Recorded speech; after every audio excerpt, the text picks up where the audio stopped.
పరమేశ్వర స్వరూపమైన సభకి నమస్కారం.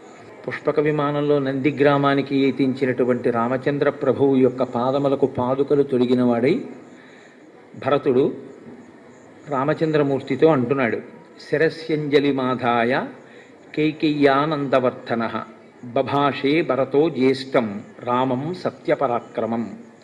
ఇక్కడ కైకేయ్యానందవర్ధన అంటారు భరతుణ్ణి. అంటే కైకేయి యొక్క ఆనందమును వృద్ధి చేసినవాడు.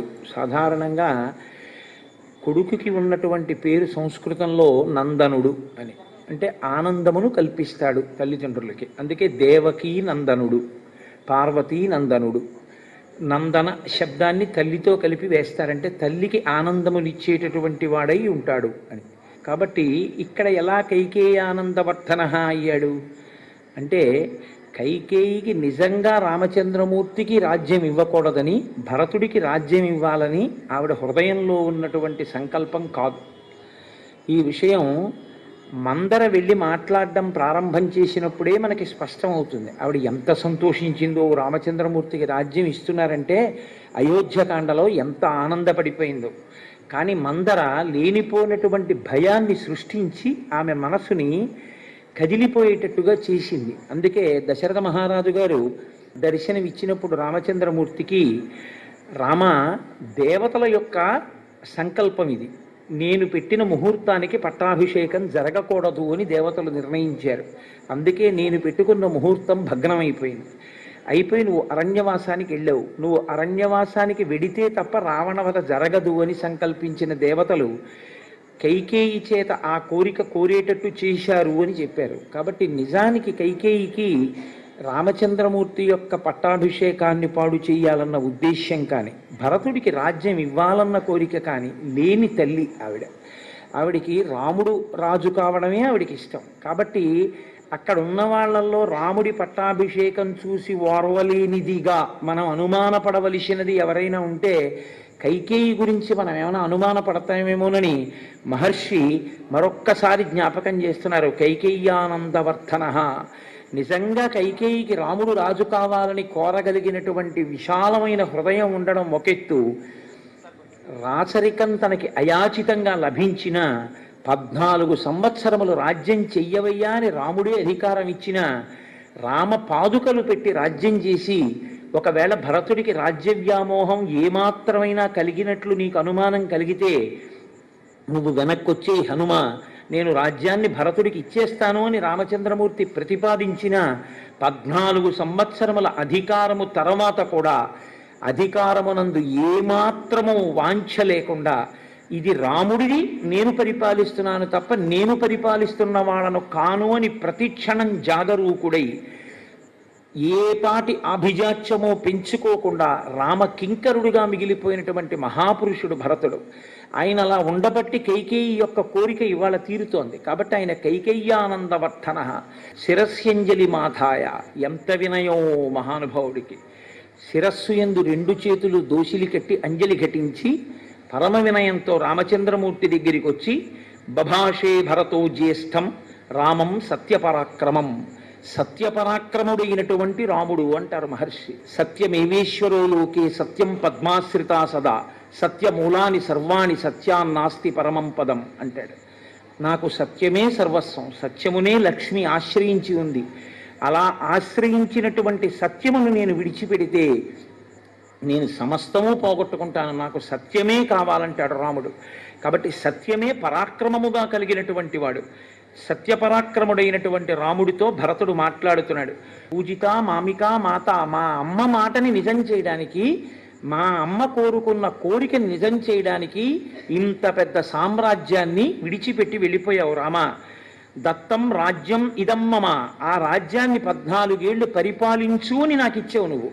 అది 14 ఏళ్ళు నీదైన రాజ్యాన్ని నీ కొరకు నేను పాలించాను తప్ప నీదైన రాజ్యాన్ని నాదిగా తీసుకుని నేను ఎన్నడూ పరిపాలించలేదు.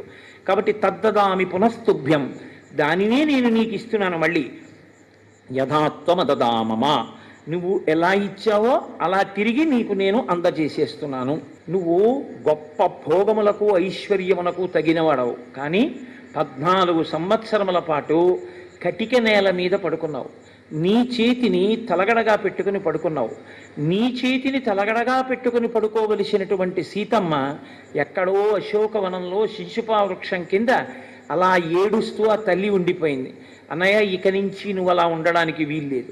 నీవిక నుంచి నిద్ర లేవడం అన్నది గొప్ప మంగళధ్వనుల మధ్య, తూర్యనాదముల మధ్య, గొప్ప స్త్రీల యొక్క వడ్డాణముల యొక్క చప్పుడు, గాజుల చప్పుడు మధ్య నువ్వు నిద్ర లేవాలి. అంటే అంతఃపుర స్త్రీల మధ్యలో నీవు చాలా గొప్పగా హంసతూలికా తల్పమునందు క్షీణించిన వాడవై నిద్ర లేవాలి తప్ప అన్నయ్య నువ్వు ఇలా కష్టపడకూడదు.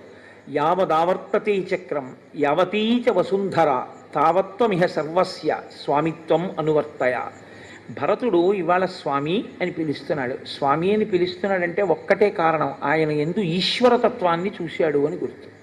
ఒక గురుతత్వాన్ని చూశాడు తప్ప కేవలం ఒక అన్నగారిని చూసి మాట్లాడుతున్నవాడు కాడు. ఎందుకంటే అన్నగారిని స్వామి అన్న మాటతో సంబోధన లేదు. యావదావర్తతే చక్రం, ఒకటి రథచక్రము ఎంత దూరం పెడుతుందో అంతవరకు ఉన్నటువంటి ఈ భూమండలానికి, యావతీచ వసుంధర, ఎంతవరకు ఈ భూమి ఉందో ఆ భూమికి అంతటికి, తావత్వమిహ సర్వస్య స్వామిత్వం అనువర్తయ, అక్కడ వరకు అంతా నీదే, నీదైనటువంటిది మాకిచ్చి మేము ఆనందం అనుభవిస్తే మా ఆనందాన్ని చూసి నువ్వు ఆనందాన్ని అనుభవిస్తున్నావు. వాళ్ళిద్దరెవరు లోకానికి? సీతారాములు. వాళ్లే తల్లిదండ్రులు, వాళ్ళిద్దరే పార్వతీ పరమేశ్వరులు. అందుకే వాగర్ధావివ సంపృక్తవు వాగర్ధ ప్రతిపత్తయే జగత పితరవు వందే పార్వతీ పరమేశ్వరం. పార్వతీ పరమేశ్వరం, లక్ష్మీనారాయణులనండి, పార్వతీ పరమేశ్వరులనండి, వాళ్ళే. కాబట్టి ఈశ్వర, నీదైనది నాకు ఇస్తున్నావు, అది నేను పుచ్చుకొని సంతోషిస్తే నా సంతోషాన్ని చూసి నువ్వు సంతోషిస్తావు. అటువంటి వాడివి. ఇది ఆంతర ప్రతిపాదన. బాహ్యమునందు రామ, ఇది నీది, ఈ భూమండలం, ఈ రాజ్యం నీది, నీదైన దాన్ని నన్ను పరిపాలించమన్నావు, పరిపాలించాను, కాబట్టి ఇప్పుడు నువ్వు దాన్ని మళ్ళీ స్వీకరించు. ఆయన అన్నాడు, స్వీకరించాను. ఒక్క సంకల్పం చేశాడు ఆయన, ఒక్క మాట అన్నాడు, భరత నీ సంతోషించాను, స్వీకరించాను అని ఒక ఉచితమైనటువంటి ఆసనంలో ఆయన కూర్చున్నాడు. ఇప్పుడు ఆయన పట్టాభిషేకం చేసుకోవాలి. పట్టాభిషేకం చేసుకోవాలంటే రామచంద్రమూర్తి నిత్యాగ్నిహోత్రీకుడు. రామచంద్రమూర్తి దగ్గరికి ఆ క్షురకర్మలో నిపుణులైన వాళ్ళని తీసుకొచ్చారు. తీసుకొస్తే ఆయన అన్నారు, నేను కాదు ముందు జటలు తీయించుకోవలసిన వాడిని, ముందు భరతుడికి, లక్ష్మణుడికి, శత్రుఘ్నుడికి తీయించండి అన్నారు. ఆయన నిత్యాగ్నిహోత్రీకుడు, తమ్ముడికి చేయించండి అన్నారు. ఆయన ప్రేమ అటువంటిది. అందుకని ముందు భరతుడికి స్నానం చేయించారు, లక్ష్మణీచ మహాబలి, తర్వాత లక్ష్మణుడికి చేయించారు, సుగ్రీవే వానరేంద్రీచ, ఆ తర్వాత మిత్రుల్ని కూడా ఆయన అంత జ్ఞాపకం పెట్టుకుంటారు, సుగ్రీవుడికి చేయించారు, రాక్షసేంద్రే విభీషణే, తర్వాత రాక్షసేంద్రుడైనటువంటి విభీషణుడికి కూడా స్నానం చేయించారు. ఆ జటలనన్నిటినీ కూడా విసర్జించారు, మంచి వస్త్రాన్ని కట్టుకున్నారు. సీతమ్మ తల్లికి ప్రతికర్మచ సీతాయా సర్వా దశరథ స్త్రియ ఆత్మనైవ తదా చక్రు మనస్విన్యో మనోహరం. దశరథ మహారాజు గారి యొక్క ముగ్గురు భార్యలు కౌసల్య, సుమిత్ర, కైకేయి. కౌసల్య, సుమిత్ర, కైకేయి ముగ్గురు కలిసి ఆవిడ యొక్క జడ దువ్వారట, ఆవిడికి కొప్పు వేశారట, ఆవిడికి పువ్వులు ఎట్టారట, కాటుకు ఎట్టారట, బొట్టు ఎట్టారట. ఎంత పొంగిపోయారోట ముగ్గురు అత్తగారులు, ఇంత గొప్ప కోడలు మా వంశ ప్రతిష్ట నిలబెట్టిందని. వాళ్ళు ప్రతికర్మచ సీతాయా సర్వా దశరథ స్త్రియ ఆత్మనైవ తదా చక్రు మనస్విన్యో మనోహరం. శ్రీరామాయణం అందుకే కేవలం వినేది కాదు అని నేను మీకు మనవి చేస్తుంటా. శ్రీరామాయణం విన్నవాడి బుద్ధిలో ఖచ్చితంగా ఒక మార్పు ఉంటుంది. తతో వానరపత్నీనాం సర్వేషామేవ శోభనం చకార యత్నాత్ కౌసల్య ప్రహృష్ట పుత్రలాలస. ఇంతకాలం తర్వాత కొడుకుని చూసుకున్నటువంటి కౌసల్య, నా కొడుకు ఇవాళ ఈ అభ్యున్నతిని పొందడానికి కారణమైనటువంటి వాళ్ళు వానరనాయకుడైన సుగ్రీవుడు, రాక్షసనాయకుడైన విభీషణుడని పట్టుపట్టి వానరనాయకుడైన సుగ్రీవుడి యొక్క భార్యలకి అలంకారాలు చేసిందిట. వాళ్ళు కామరూపులు, మానవ రూపంలో ఉన్నారు. ఇప్పుడు రామచంద్రమూర్తిని శత్రుఘ్నుడు ఒక రథాన్ని పూంచి తీసుకొచ్చి అక్కడ నిలబెట్టి, అన్నయ్య రథం ఎక్కువ అన్నాడు. మహానుభావుడైనటువంటి రామచంద్రమూర్తి ఆ రథాన్ని అధిరోహించారు. సుగ్రీవుడు, హనుమంతుడు మొదలైనటువంటి వాళ్ళు గొప్ప కాంతి కలిగినటువంటి కుండలములు ధరించినటువంటి వారై ఆ నందిగ్రామం దగ్గర నుంచి అయోధ్యా పట్టణానికి బయలుదేరారు. అలాగే సుగ్రీవ పత్నులు సీతమ్మ తల్లితో కలిసి ఆ నగర వీధులన్నీ చూస్తూ వెళ్ళడం కోసమని వాళ్ళు బయలుదేరారు. ఇప్పుడు రామచంద్రమూర్తి పట్టాభిషేకం కోసం నందిగ్రామం నుంచి అయోధ్య వరకు అందరూ కలిసి బయలుదేరారు. భరతుడు గుర్రము యొక్క కళ్ళెములను పట్టుకుంటే శత్రుఘ్నుడు శ్రీరాముని యొక్క శిరస్సు మీద ఛత్రాన్ని పట్టుకున్నాడు. లక్ష్మణుడు ఒక పక్కన నిలబడి వింజామర వేస్తున్నాడు. విభీషణుడు ఇంకొక వింజామర తీసుకుని ఆయన వేస్తున్నాడు. భరతుడు అక్కడ ఉన్నటువంటి పురోహితులందరితో ఎంత వైభవోపేతంగా శ్రీరామ పట్టాభిషేకం జరగాలి అన్నది ఆలోచన చేస్తున్నాడు. ఇంత సంతోషంగా ఈ అన్నదమ్ములందరినీ చూస్తేట ఇద్దరి కళ్ళమ్మట నీళ్లు కారేట. ఒకడు సుగ్రీవుడు, ఇంకొకడు విభీషణుడు. ఇప్పుడు ఆ రథం బయలుదేరింది. మహర్షులు, మరుద్గణములు, దేవతలు అందరూ ఆకాశంలో నిలబడి రామచంద్రమూర్తి యొక్క పట్టాభిషేకాన్ని చూస్తున్నారు. రాజైన వాడు, పెద్దవాడు, మహానుభావుడు కాబట్టి దశరథ మహారాజు గారు కూర్చునేటటువంటి శత్రుంజయము అనేటటువంటి ఏనుగు మీద సుగ్రీవుణ్ణి కూర్చోపెట్టారు. కూర్చోపెట్టి ముందు భాగంలో ఆయన్ని నడిపించారు. తూర్యవాద్యములు, కరతాళధ్వనులు చేసేవాళ్ళు, మంచి స్వస్తివాక్యాలు పలికేటటువంటి బ్రాహ్మణోత్తములు ఆ ముందర వెడుతున్నారు. అక్షతలు పట్టుకున్నటువంటి వాళ్ళు కొందరు, బంగారు పాత్రలు పట్టుకున్న వాళ్ళు కొందరు. ఆ ముందు ఆవులు నడుస్తున్నాయి. ఆవుల వెనక ఆ వెడుతున్నటువంటి వాళ్ళ చేతుల్లో పాత్రలు పట్టుకుని పాత్రల్లో మధుర పదార్థాలు, పిండి వంటలు పట్టుకున్నారు. ముందు కన్యలు వెడుతున్నారు, కన్యల వెనక సువాసినులు వెడుతున్నారు, సువాసినుల వెనక పురుషులు వెడుతున్నారు, మధ్యలో రామచంద్రమూర్తి రథంలో కూర్చుని వెడుతున్నారు. ఆ వెనక మళ్ళీ కొంతమంది ఊరు పెద్దలు ఉన్నారు. ఎలా ఊరిరిగింపు వెళ్ళాలి అన్నది కూడా మనకి రామాయణం నేర్పుతుంది. రామచంద్రమూర్తి పట్టాభిషేకంలో ఆశ్చర్యకరమైనటువంటి ఘట్టం ఏమిటో తెలుసా అండి? జాంబవాంశ్చ హనూమాంశ్చ వేగదర్శీచ వానరాహ వృషభశ్చైవ కలశాన్ జలపూర్ణాన్ అథానయన్. 500 నదుల జలములు ఉంటే పట్టాభిషేకం చేసేటప్పుడు బాగుంటుంది అన్నారు. పట్టాభిషేకం వేరు, ఈశ్వరుడికి మామూలుగా చేసే అభిషేకం వేరు. పట్టాభిషేకం చేసేటప్పుడు తప్పకుండా కన్య కలశ పట్టుకుని మంగళధ్వనితో వచ్చి కలశ ఇవ్వాలి అభిషేకానికి. కన్యలు తీసుకొచ్చిన కలశతో అభిషేకం చెయ్యాలి. 500 నదుల జలాలు తీసుకురావడం అంటే సాధ్యమయ్యే విషయం కాదు. కాబట్టి ఏం చేస్తారంటే మంత్రపురస్సరంగా ఆవాహన చేస్తారు. గంగేటి యమునే చైవ గోదావరి సరస్వతి నర్మదే సింధు కావేర్యౌ జలేస్మిన్ సన్నిధింకురు అంటే వస్తున్నాయనే కదా మన నమ్మకం. మంత్రం మనకు ఆ శక్తి ఉంది కాబట్టి అలా ఆవాహన చేస్తారు. కానీ రామచంద్రమూర్తి పట్టాభిషేకంలో అలా చేయలేదు. ఎందుచేత అంటే అత్యంత బలమైన వానరులు ఉన్నారు. భరతుడు అన్నాడు, మా అన్నయ్య పట్టాభిషేకానికి 500 నదుల జలాలు కావాలన్నాడు. వెంటనే సుగ్రీవుడు వానరోత్తములందరినీ పిలిచి మీ అందరూ వెళ్ళి 500 నదుల జలాలు తీసుకురండి అన్నాడు. వాళ్ళు సూర్యోదయంలో బయలుదేరారు, బ్రాహ్మీ ముహూర్తంలో. అంతే, చక్కగా పట్టాభిషేకం వేళటికి మంటపంలోకి 500 నదుల జలాల్ని వాళ్ళు తీసుకొచ్చారు. ఎలా తీసుకొచ్చారో తెలుసా అండి? మామూలుగా తీసుకురాలేదు. పట్టాభిషేక సర్గందుకే శ్రీరామనవమి నాడు పారాయణ చేస్తారు. ఏ దిక్కుకు వెళ్ళినప్పుడు ఏ పవిత్ర వస్తువు కనపడితే దాన్ని ఆచ్ఛాదించి తీసుకొచ్చారు. ఎర్రచందనపు కొమ్మలు కనపడ్డాయనుకోండి, వాళ్ళు తెస్తున్న కలశ మీద ఎర్రచందనపు కొమ్మలని ఆచ్ఛాదించి తీసుకొచ్చి హనుమ 500 నదుల జలాలు తీసుకొచ్చేటప్పుడు గబగబా వెళ్ళి నీళ్లు పట్టుకొచ్చారు. మళ్ళీ ఆయనే ఉత్తర దిక్కుకు వెళ్ళి ఉత్తర దిక్కున ఉన్నటువంటి సముద్ర జలాల్ని కూడా తీసుకొచ్చారు.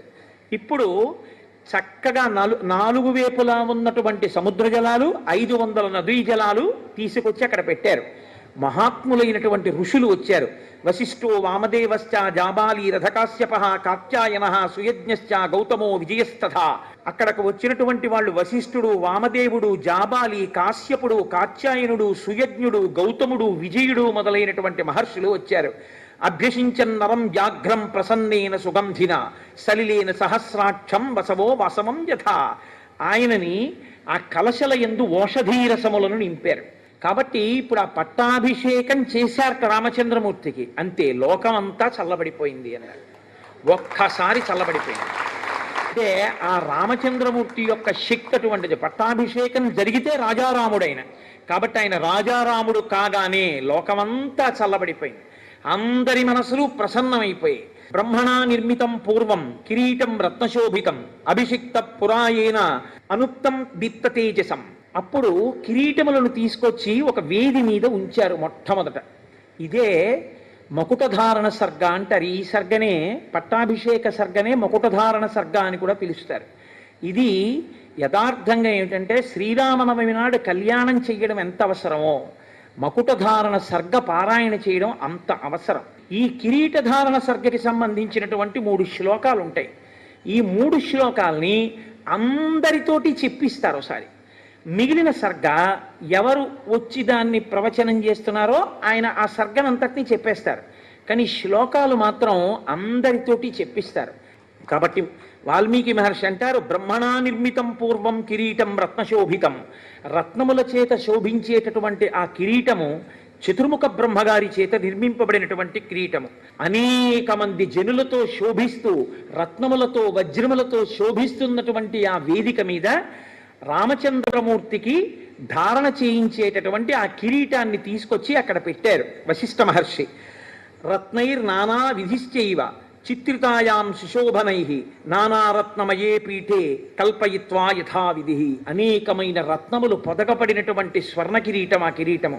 కిరీటేన తతపశ్చాత్ వశిష్ఠేన మహాత్మన ఋత్విగ్భిర్భూషణైశ్చైవ సమయోక్షత రాఘవ. మిగిలినటువంటి వారందరూ ఏకకంఠంతో స్వస్తివాచకం పలుకుతుండగా వశిష్ఠ మహర్షి తన చేతులతో ఆ కిరీటాన్ని రామచంద్రమూర్తి యొక్క శిరస్సు మీద అలంకరించారు. అది మకుటధారణము అంటారు. అటువంటి స్థితి రామచంద్రమూర్తి ఆ రోజున పొందారు.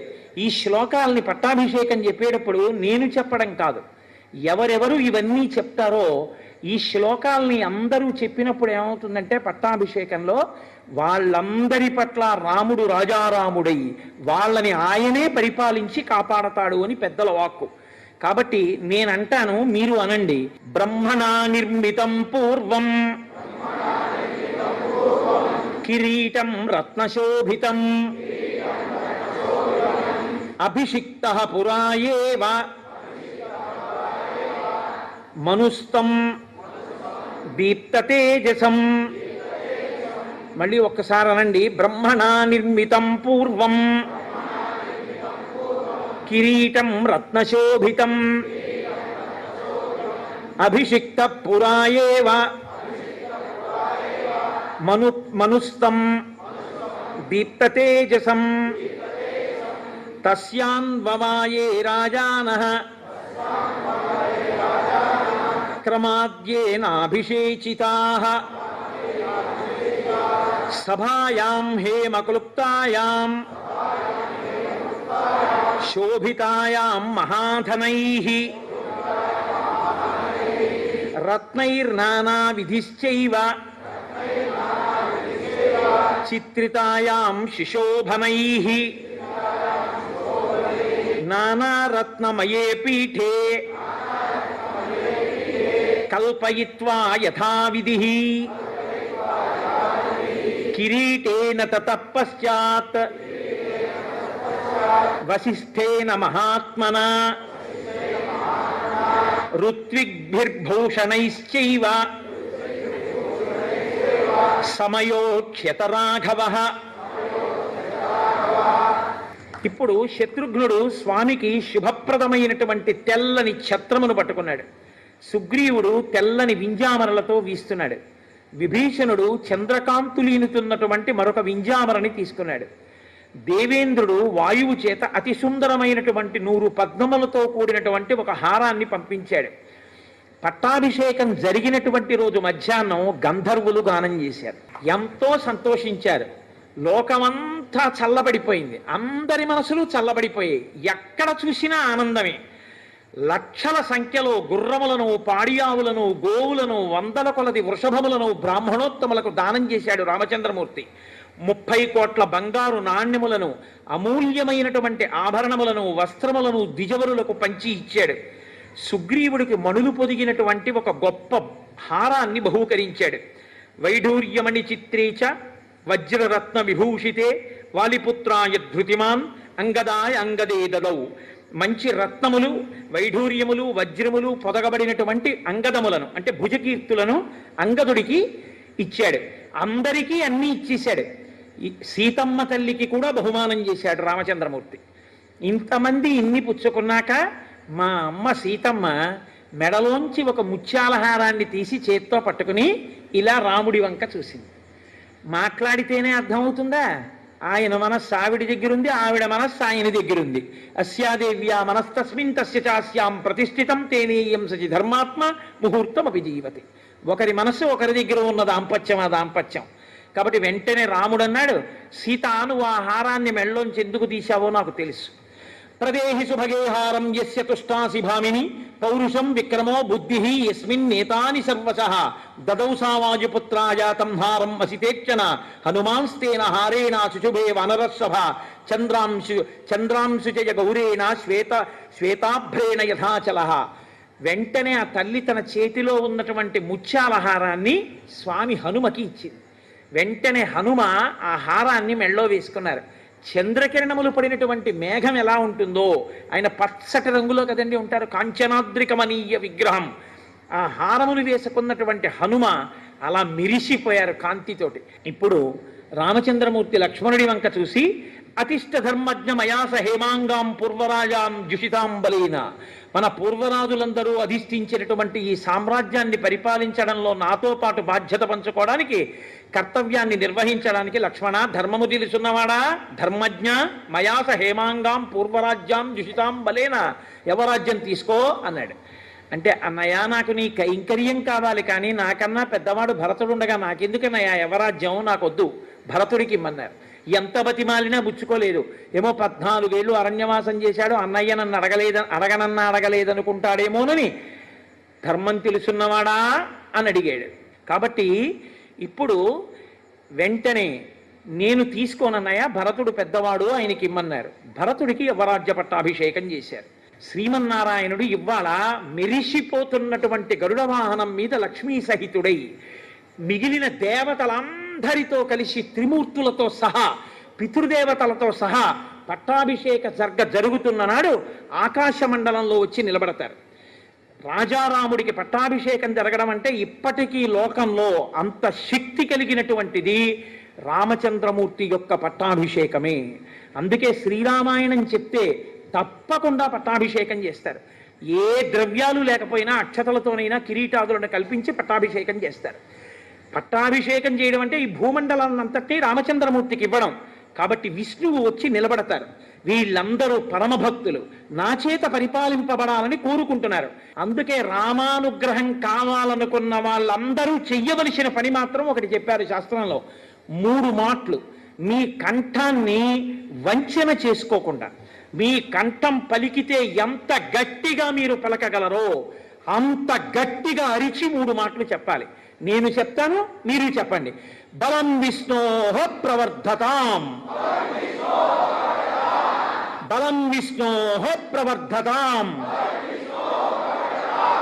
బలం విష్ణోః ప్రవర్ధతాం. శ్రీ మహావిష్ణువునకు బలము కలుగుగాక. ఈ మాటలు అన్నప్పుడు స్వామి ఎంతో ఆనందిస్తారు, ఎంతో ఉల్లాసాన్ని పొందుతారు. ఇప్పుడు మనందరం ఆయన కింకరులం. ఇక మన బాధ్యతలు, మనం చెయ్యవలసినవన్నీ హాయిగా ఆయన ఛత్రఛాయల్లో పెట్టుకుని మనని కాపాడి ఆయన రక్షిస్తారు. మీరు విశ్వాసాన్ని పొందండి. తప్పకుండా రామానుగ్రహంతో, ఆ సీతమ్మ తల్లి అనుగ్రహంతో మనందరం హాయిగా ఆనందంగా ఉండగలం. స్వస్తి.